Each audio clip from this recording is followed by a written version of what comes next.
Hello, this is Alice Wheaton, and I'm going to talk to you today about one of my favorite subjects. And you know already that this is something that I begin most of my presentations about. I talk about fear because I can give you all the strategies and techniques and processes, but if we, if in the process of learning, if we can't overcome our fear or actually manage it, we can't ever overcome it because we have a gland in the back of our brain, this little gland back here, and in our midbrain, and it's called the amygdala, but it's only about the size of an almond. So it causes us to feel fear.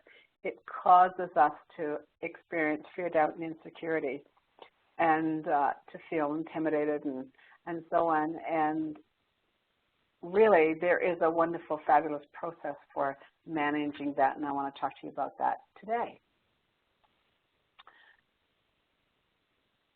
Imagine that you have a boundary in our life, and it's called fear. And everything that we want in life is on the other side of that. What would you do? What would you do to climb that fence? What would you do? Would you go over it? Would you go around it? Or would you go through it? Well, when we hear about people achieving just superhuman feats, really what they do, those are people that have that have developed a process to go through that wall if going around it doesn't work.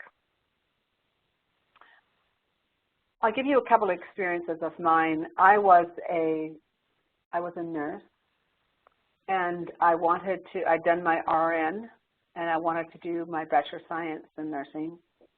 And so I applied to UBC, but because I had grown up in Newfoundland, I was told that I only had grade 11, so really they wouldn't take me unless I had grade 12.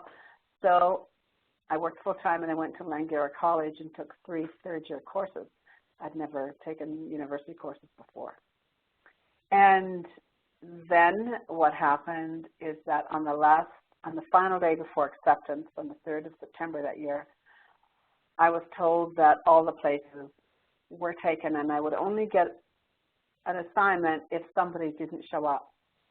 So at 9 a.m. I went to the registrar's office, the Dean of Nursing, and I sat there until 5 p.m. And at 5 p.m. she handed me a little slip that said somebody had not shown up. And that's how I was admitted into UBC. Anyway, I did graduate with honors and with distinction, and I had an independent study published. She didn't know that at the time, though. And the same thing happened when I left nursing and wanted to be the first woman on the branch at Xerox. Again, as it happened, I got many objections to why I shouldn't be hired. And finally, one Monday morning, I just showed up at the sales manager's office and sat there with an empty briefcase. I'd gone through so many interviews, and I was feeling afraid all the time, but metaphorically, I was going through that wall. So I don't ask you, I don't ask the people I coach, I don't ask my clients to do anything that I'm not willing to do myself. And that's actually a personal philosophy of mine. If I'm not willing to do it, I won't ask. And sometimes I actually do things for clients. Like if they want to make a really important call and they're really resistant, then I will make that call for them. And we find out that nothing bad happens. So we have our dreams and our goals and our vision, but it's all covered over by our fears.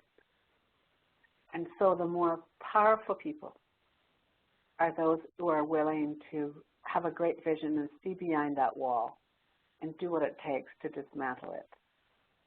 But I just wanted you to see that there are some blocks left. There's always fear to be dealt with every day. But the good news is that the more we get experienced with dealing with fear, the better we are with recognizing it and then overcoming it. So fear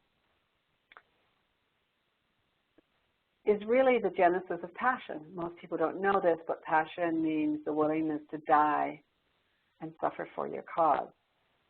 But in today's world, passion has come to mean enthusiasm and motivation, and which of course yields to profit. I like to say that motivation, because when people talk about motivation, it's really an internal job. That motivation means the willingness to feel uncomfortable, to feel that fear back there, to feel uncomfortable and achieve your goals. Then we have passivity, indifference, distance, denial, and of course there's not much success there. And so that's an area of fear as well. And then there's aggression. Aggression is controlling, intimidating, and denial. So if we go back to passivity, we could call passivity agreeable, and we could call a passion assertive. So if we change these words to assertive and agreeable and aggression, the assertive person is the one who is able to manage the fear better. So every reaction is a choice. When we feel fear, here are just some examples. And when I first came across fear, such a big description of fear and living in fear, it was through the Course of Miracles. And so I went to work and I made a list of what are some of the attributes of fear and what are some of the attributes of peace of mind. And I did that deliberately so that I could manage and monitor myself. So fear is gossip.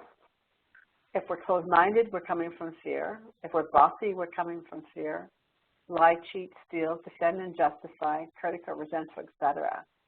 Or we can share the good, be open to others' opinions, give choice, tell truth, honest, accountable, etc. Forgiving, especially forgiving. So what's the purpose of this? The purpose of me telling you this is so that you can stop yourself in mid-sentence, in mid-reaction, and ask yourself, is this coming from fear or is it coming from peace of mind? It's one or the other, folks. It's one or the other. And my job for myself for the past 20-odd years is to, it's not that I never identify anything coming from fear. I do, of course I do. But I want to be on the inside. I want to be on the inside. I want to be have an insider's view on that. I don't want to be in denial, I guess, is the best way of saying it. I want to know who I am and who I am not. So some common fears that stop success are fear of self-promotion, and that's fear of asking for what you want. And so how I do that is I ask people for what I want, and I actually practice asking for what I want, but I give them the right to say no. Just a couple of weeks ago, I was at a coffee shop around the corner, and it was a hot day, and they had a water jug with cucumber in it, and I had never had that. And I had a paper cup full of water, and I asked if I could get a lid on it to go. And you could see that she was hesitant, and I said, I'm happy to pay for the lid and the cup for that matter. She says, no, by all means. But I asked by saying, here's my request, but by all means, say no if you don't want to. And then when I saw her hesitate, thinking she was going to say a no, I said, oh, but I'd be happy to pay for it. And she said, yes. And what I know is that whatever you ask for, you'll get 80% of it. Of course, if you ask with grace and respect by saying please and thank you and giving them the right to say no. We are going to get objections. Everybody has a right to say no to us. Everybody has a right to give us reasons why they cannot or will not comply. So you have a choice then. You have a choice to say, well, thank you for considering it anyway, or you can actually stand there and negotiate with the objections. And that's what I prefer to do, and that's what negotiation is all about. Fear of failure is all about perfectionism. I'd do it perfect if I weren't going to fail. Now you show me a perfectionist and I'll show you a procrastinator. And so how you deal with that? Easy. You begin to be willing to do it 1% at a time. But to a perfectionist, those are swear words because perfectionists want to do it perfectly. I'm willing to do almost anything imperfectly. And then, of course, there's fear of personal greatness. Fear of personal greatness, that's quite a burden. You know, who do we think we are, as Marianne Williamson said, who do we think we are to be perfect and wonderful? I'm reaching for a piece of paper that might have this on it. It does. Let me read it to you. Our deepest fear, this comes from a book by Marianne Williamson called A Return to Love. Our deepest fear is not that we are inadequate. Our deepest fear is that we are powerful beyond measure. It is our light, not our darkness, that most frightens us. We ask ourselves, who am I to be brilliant, gorgeous, talented, and fabulous? Actually, who are you not to be? You are a child of God. Your plain small does not serve the world. There's nothing enlightened about shrinking so that other people won't feel insecure around you. We are all meant to shine as children do. We are all born to make manifest the God that is within us, not just in some of us, it's in everyone. And as we let our own light shine, we unconsciously give other people permission to do the same. As we're liberated from our own fear, our presence automatically liberates others. So that's again by Marianne Williamson from her book, A Return to Love. And the wonderful thing about this quote is that it was attributed to Nelson Mandela. He did use it for his inaugural speech when he was, after 26 years of exile, he became the president of South Africa. So fear of personal greatness, it stops us. Who do you think you are? I heard it when I was growing up, don't get too big on yourself. It's just how people were back then. Instead of letting our own spirits fly, we want to do it only if we're going to do it perfectly. And fear of rejection. Fear of rejection is always about the future, and it's a core belief that if we're rejected, we're actually not going to be able to survive that. But nothing's further from the truth. When you ask for what you want and give people the right to say no, chances are they're going to say yes. 80% of the time anyway. So remember those desires, dreams, and goals? We can say yes to them, or we can say no thank you. We can, if someone comes and asks us to dance at a dance, we can say, can't dance, but I'll sit and talk. So if you're faced with that, then you have a choice. And of course, then you could say, no thanks, I'm here with my boyfriend. But just think of the courage or girlfriend. Just think of the courage that person would have by coming forward and facing rejection and asking for what they want, knowing full well that they may be rejected.